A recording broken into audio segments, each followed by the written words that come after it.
আমরা দেখতে পাচ্ছি ওর নাকের অংশটুকু যে নাকের ভিতরে একদম সর্দি দিয়ে ভরে আছে, দুই নাকই আছে। আমরা যদি একদম কাছ থেকে একটু দেখি যে নাকের মধ্যে পাকা সর্দি, আমরা যদি একটু ভালো করে খেয়াল করে দেখি যে এখানে ইনফেকশনের ভাব আছে এবং সর্দি হয়ে হয়ে ওর এটা আরো খারাপের দিকে যাচ্ছে। এরকম বাচ্চাদের যদি ঘন ঘন সর্দি থাকে, নাক বন্ধ থাকে এবং ট্রিটমেন্ট নেওয়ার পরও যদি ভালো না হয়, কোনো খারাপ কিছু আছে কিনা এটা কিন্তু অবশ্যই অবশ্যই খেয়াল করা উচিত। এবং এই ধরনের বাচ্চাদের আমরা কিছু পরীক্ষা নিরীক্ষা করে থাকি। এর মধ্যে একটি গুরুত্বপূর্ণ পরীক্ষা হচ্ছে যে একটা এক্স রে করে দেখি। আমরা ওর এক্স রেটা একটু এখন দেখতে চাই। তা আমরা ওর এক্স রেটা এখন দেখতে পাচ্ছি। এটা হচ্ছে ওর মুখের অংশ যে চোয়াল, এটা হচ্ছে নাকের অংশ, এটা হচ্ছে শ্বাসনালী। আমরা যদি খেয়াল করি এটা হচ্ছে শ্বাসনালী। নাক দিয়ে বাতাসটা হচ্ছে ঠিক এইভাবে হচ্ছে আমাদের শ্বাসনালীতে যাচ্ছে। এটা হচ্ছে মুখের অংশটা। এই সাদা যে অংশটা আমরা দেখতে পাচ্ছি, এটা দেখতে পাচ্ছি যে একদম নাকের অংশটাকে প্রায় বন্ধ করে দিচ্ছে। যখন এইরকম কোনো কিছু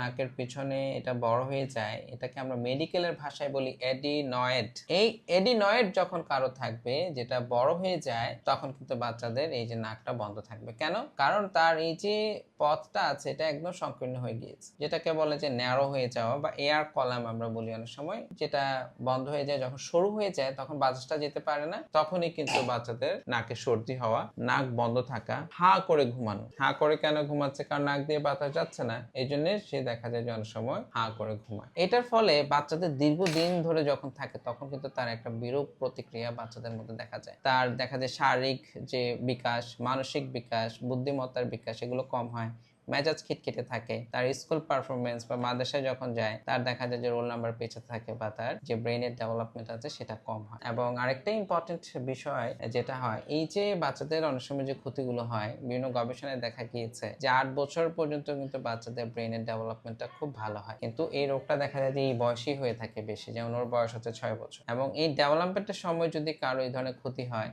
সেটা কিন্তু পার্মানেন্ট ইফেক্ট, লম্বা সময় ধরে এই যে ক্ষতিকর প্রভাবটা কিন্তু থাকতে পারে। এই জন্য আজই সতর্ক হন, সচেতন হন, রোগ সম্পর্কে জানুন এবং সঠিক চিকিৎসা নেওয়ার জন্য সচেতন হন। কেন সঠিক চিকিৎসা? কারণ সাধারণ সর্দি কিন্তু কোনো গুরুতর রোগের লক্ষণ হতে পারে বা ইঙ্গিত দিতে পারে, যেটা আমরা দেখতে পাচ্ছি যে এডিনয়েড। এরকম যদি কোনো কিছু থাকে তাহলে কিন্তু অবশ্যই অবশ্যই একজন ইএনটি বিশেষজ্ঞের পরামর্শ নেওয়া প্রয়োজন এবং সঠিক চিকিৎসা নেওয়া প্রয়োজন। ধন্যবাদ। আসসালামু আলাইকুম রহমতুল্লাহ।